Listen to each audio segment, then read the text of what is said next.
there, welcome back to my channel. Today I have for you a foundation review. It's been a minute since we have done a foundation review, but I have for you a new affordable foundation we're going to be chatting about from Essence.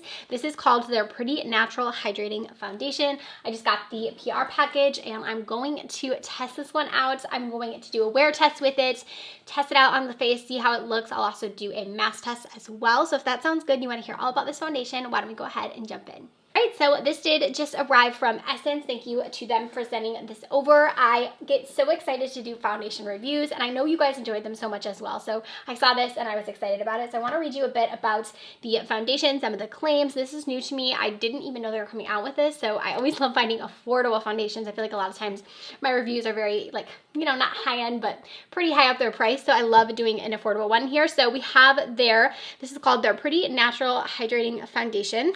It says, introducing your new complexion BFF. This is Pretty Natural Hydrating Vegan Foundation with a featherly, light, long-lasting formula that provides moisture for 24 hours, which we are definitely going to be doing a test. I have a mask here we're going to try it out with. I'm also going to be doing a wear test on this as well. So it says, made by beauty addicts for beauty addicts. It's a pretty natural foundation, skin-loving formula, features hyaluronic acid, aloe vera to nurture the skin and provide a flawless natural finish with buildable coverage that lasts up to 24 hours. It is available in 31 different shades, which is their most extensive shade range yet. So this is going to retail for $6.99. So I told you guys, affordable. So we'll see how it performs. This is the pouch that they sent over. It says you are pretty on it, and I believe this is the entire shade range in here. So they did literally send over all of the shades in this foundation. So I'll give you guys a quick look so you can kind of see. So here are all of these shades in this one. They also sent over a brush. This is their makeup and baking sponge. I've never tried their sponge before, so that has me excited, as well as a brush in here too. So super excited about that. And then it looks like they sent me 3 different like full-size colors that they think will work for me. And then obviously the entire range here. I would swatch everything, but honestly, like, I've heard feedback from you guys that it's not really super helpful when I swatch everything because you are just seeing it on my skin tone. So I know that they probably already have pictures of this out, so it's a similar swatch situation, but I am going to show you guys obviously the wear of this one and everything like that, which I'm looking forward to. Okay, so the 3 shades that they sent over are Natural Champagne, Natural Honey, and Warm Cashew. They also have them here in the small one, so that's nice that I can kind of see here. So looking at it, I feel like Natural Honey possibly will be the best match for me. This is the Natural Honey. So let me go ahead and pull out the full size so we can see what it looks like. Okay, so here is the outer packaging right here, and it has some of the claims here on the front. I like the outer packaging. And then it is just a squeezy bottle. It looks like this is a plastic squeezy tube, and the amount you are getting in here is a little over an ounce. So this is standard size for most foundations, which is great for such an affordable product. So yep, it's just going to be a little squeezy there. I'll go ahead and take this off, and I'm going to give this shade a swatch so we can see. Like I said, I'm going to be testing it out like with a wear test and everything, but I want to see how the shade kind of matches. I think that'll actually be a really good match. From the initial application, it seems like it is going to be pretty hydrating, but it also seems like it has decent coverage to it. So we're going to try to build it up. It says it's buildable coverage, so we'll try to test it out. The foundation is available now at Ulta as well as Essence. I'll link it down below for you guys. Again, $6.99, so let's hope that this performs well. Okay, I did just go ahead and wet the sponge. It actually looks really nice. It feels really soft. I like the slant on it. It got pretty large as well. This retails for $5.99, and then the brush that they sent over, the foundation brush, feels really soft. This one retails for $5.49, so I'll definitely be trying one on each side so we can kind of get a feel for it. So let's go ahead and try out the foundation. So I'm going to prime with a typical primer that I typically use. I'm going to use the Smashbox Primerizer. I love this primer. It's one of my favorites. All right, and I'm just going to go ahead and apply that to my face. I always, like I said, try to use primers that I'm very, very familiar with, so that way we can really get a feel for the foundation. I do have some small breakouts, as you can see on my face here. My skin has just been hating me right now.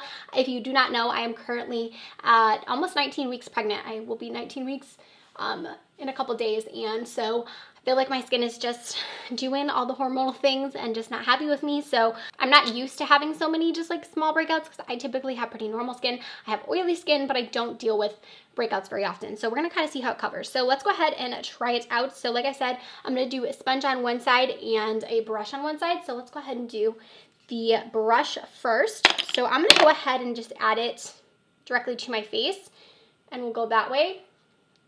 So we'll see if the shade is actually a good match. If not, I'll grab another shade from the box. So I'm gonna start out with a small amount, grab the brush here, and kind of just start to buff this in.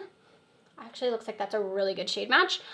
It does say it has a buildable coverage, and it's supposed to be hydrating. So someone who is typically oily, hydrating is actually what I prefer in a formula, but I also feel like with being oily skinned now, I feel like I kind of have to be cautious with the hydrating foundations because sometimes my skin will kind of peek through it too much with those. But all right, so there is that with just a couple of dots. I feel like actually wasn't awful coverage, but obviously I'm going to want a little more just to help with the redness, cover up a little bit more of these moles and such. But I don't think that actually looked bad with one pass. It feels really nice on the skin. It didn't feel heavy or anything like that.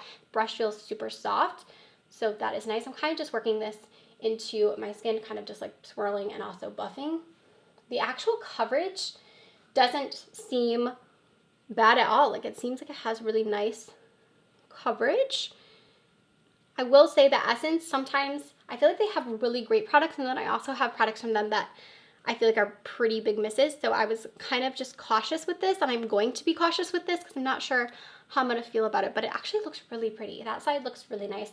Again, it's going to be more, that's a second layer. So this is going to be more of a sheer formula, but they're calling it a natural foundation, pretty natural. So obviously it's not meant to be super full coverage or anything like that.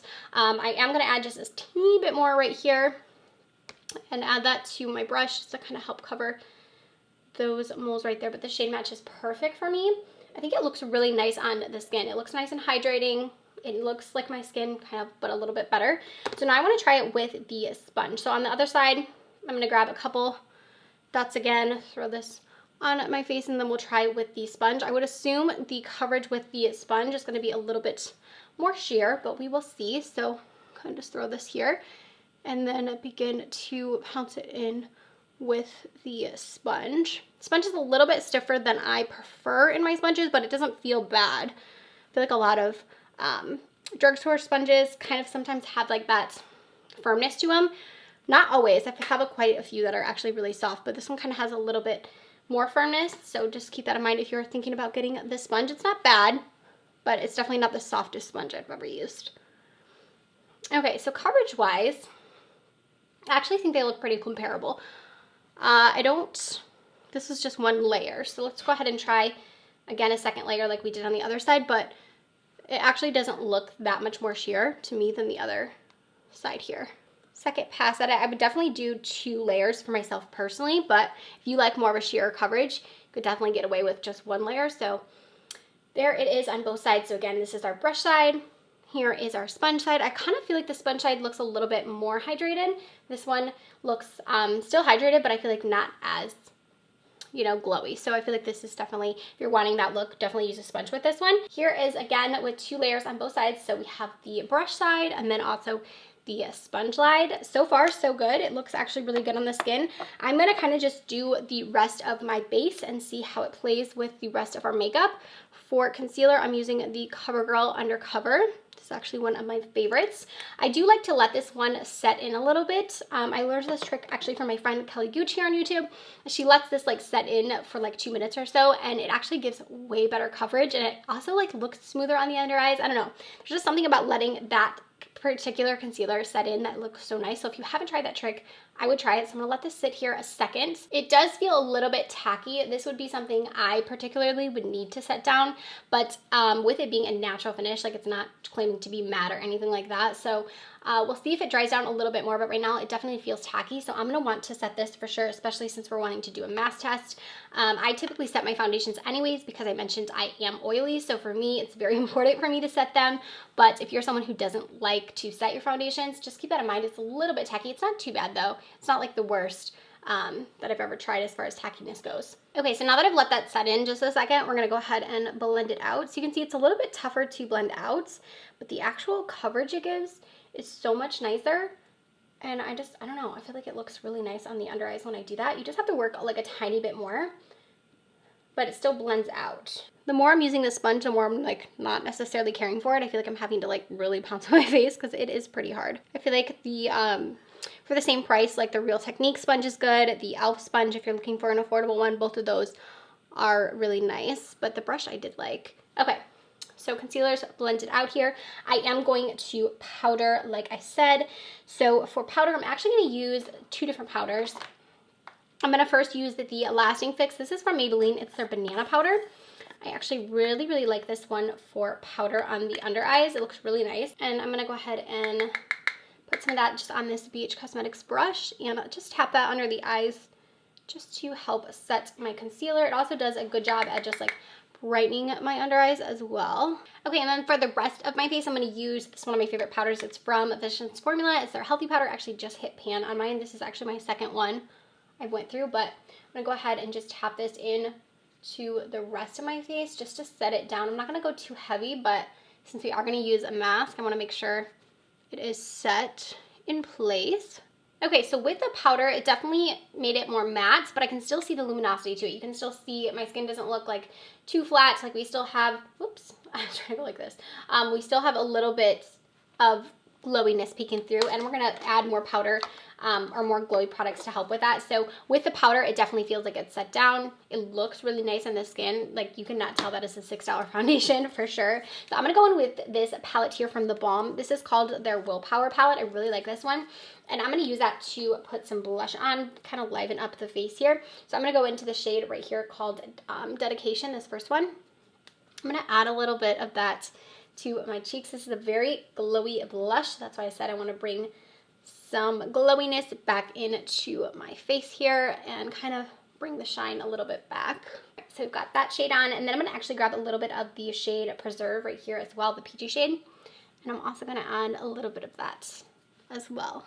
And then for bronzer, I'm going to add a little bit of my Physicians Formula Butter Bronzer. If you do not know, I currently have a Project Pan going on right now, and this is the bronzer I chose to try and use all the way up. I have actually massive pan on it, but I've been trying to use this all the way through. So I've been trying to be consistent with using it. So I'm kind of just using this to just further bronze a little bit. I don't want anything too crazy, but just give me a little bit of color. Okay, so definitely that added a lot of glow. That blush did for sure. My pores are looking a little bit large now that I added that highlight in there, but before that they looked pretty blurred, pretty nice. That's pretty normal for me if I choose to use a glowy product right there. I feel like my pores kind of peek through. My skin is actually looking really nice. I'm very impressed with how this is looking so far. It is settling a little bit into my fine lines up here. Pretty normal for me. Unfortunately, those are pretty, you know, pronounced on my face. Most foundations settle into those for me. So I'm going to add a little bit on my eyes, probably just some mascara, and put a lip on really quick. Actually, I don't think I'll put a lip on because we're going to use the mask, but I'll do my eyes really quickly off camera, and then I'll be back to do the mask test with you. I'm back after mascara. I just applied this one from Rimmel. It's the Wonder Extension Mascara. I'm trying this one out. It's new from them. So got the eyes done. Foundation is actually looking really nice. I'm sorry about all this like dryness. I have such dry scalp right now, but it looks really nice on my skin. I'm very impressed. I like the glowiness my skin has. It's not over glowy. It's settling a little up here, but it's not settling anywhere else. Like I don't notice my smile lines or anything yet. It looks really nice around the nose. I'm very impressed. This is a $6 foundation so far. I'm liking it, but we're going to try it out with a mask, see how it does there. So I'm going to go ahead and put this one on. I'm going to have this on for an hour total, and then I'm also going to do probably, let's see right now, I'll probably do like a good 5-hour wear test on this one and see how it wears throughout the day, but we're going to try it out with the mask first. So I'll tell you after an hour how this ends up wearing. So I'm just going to put this on like so, and I'll keep this on for an hour and I'll come back and let you guys know. All right, so we are back. It's actually been a little over an hour with the mask on. Okay. All right, I don't really see much foundation. I see like a tiny bit on here, but actually not really bad. Let's look at our face and where we're at. My pores definitely look quite enlarged. I probably shouldn't have applied like that highlighter right there, but like it didn't break apart at all anywhere, and it actually looks pretty good. The only areas I'm still kind of having trouble with is right here. I feel like it is settling maybe a tinge more than my normal foundations, but I still think it looks pretty good. So that was for a mask. I don't see it like breaking apart at all. We did set it down, so that's gonna help, but it looks pretty good for the mass test. So again, that was a little over an hour, like an hour and 20 minutes. So I'll come back at the 5-hour mark and share with you guys how we are looking then. I'm not gonna do any touch-ups or anything so we can see how it really looks, but I will be back then and we will finish up the review. Okay, I am back. It has been actually a little over 5 hours, so this is about at the 6-hour mark total of having this foundation on. And I have to say, I am like pleasantly surprised with this foundation. I know that I look oily, quite oily actually in this region, but my actual skin, it isn't breaking apart. Like the foundation didn't break apart in any way. I don't notice it oxidizing. Like I really didn't drag it down my neck. And like, I don't really see it being a different color. So that's always really good because sometimes drugstore foundations are like prominent for oxidizing your skin. I don't notice that with this one. I will say that obviously I would like to powder throughout the day. If I'm typically wearing this, Rowan is joining me for this one, so you may hear him over there. But if I'm typically wearing this, I'm going to be powdering because that's something I do like throughout the day if I'm wanting my foundation to last. That being said, I've had multiple foundations that have just not been able to even look like this at the end of the day. A lot of times I get breaking up around my mouth area, and I also get breaking up really bad around my nose. So even the smile lines, like they're settling a tiny bit here, but they're not bad. It's really just like my pore region that really just looks kind of enlarged and quite oily, to be honest, but that's pretty normal for me. So I do want to just get into my final thoughts after the wear test. I think this is really good. It is a first impression, so I'll continue to try it out and see if my opinion changes at all. I'll leave a pinned comment and let you guys know, but I think that this is really good. $6.99, like a $7 foundation. That is like, I feel like as affordable as they come. I know Wet n Wild has one, I think it's like $5.99, but I feel like that's the more lower end that I ever see. So I think it's pretty good. You get a decent amount of foundation in here. Again, you get over an ounce, so you definitely get the full amount. I think that this is just really nice. I think it looks okay after a full day, but especially was impressed with it the way it looked like initially. So I think if you were to have oily skin, you definitely want to powder with this one. But if you don't have oily skin, if you have dry skin or normal skin, I think you'll really enjoy this one. So I'm going to have it linked down below for you guys at Ulta so you can check it out there. Thank you so much for watching today's review. I hope you enjoyed it. Make sure to subscribe before you go, and I'll see you guys next time. Bye, friends.